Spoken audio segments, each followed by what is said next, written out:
À Saint-Louis du Sénégal, 12 925 bons ont été délivrés par le comité communal de distribution des vivres alimentaires. Après Podor et Saint-Louis, Dagana va démarrer incessamment son opération.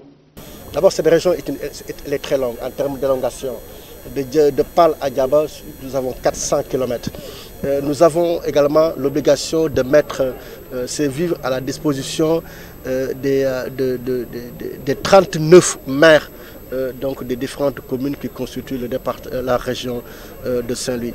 Et aujourd'hui, si on devait faire le point, nous avons mis en place 70% de l'ensemble des alimentaires. C'est l'occasion pour moi de lancer un appel à l'endroit des gouverneurs des autres régions qui n'ont pas encore démarré, de pouvoir lancer, quelle que soit la disponibilité des kits, de pouvoir démarrer les opérations de distribution en attendant que les compléments arrivent. Mais tout au plus, nous pensons fondamentalement que dans les 15 jours, toutes les opérations seront terminées à l'échelle nationale. C'est le énième délai et nous pensons fondamentalement que c'est ce délai. En tout cas, nous allons le respecter pour que les populations puissent disposer de kits alimentaires. Mais pour la région de Saint-Louis et ailleurs, la lenteur des distributions serait le fait de la spéculation des transporteurs. Pour aboutir à un montant de 35 365 000, que c'est qu'il a accepté.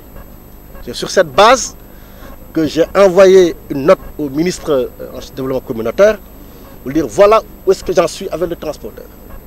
Le ministre a validé ce budget, l'a transmis à son collègue des finances qui gère les ressources publiques. Le temps que l'argent soit mis à notre disposition, le transporteur vient pour nous, il désiste. Nous avons constaté par exemple le renchérissement des coûts de transport venant de certains transporteurs. Même les manutentionnaires en font maintenant donc un business, puisque généralement la tonne est payée à 700, 750 francs la tonne.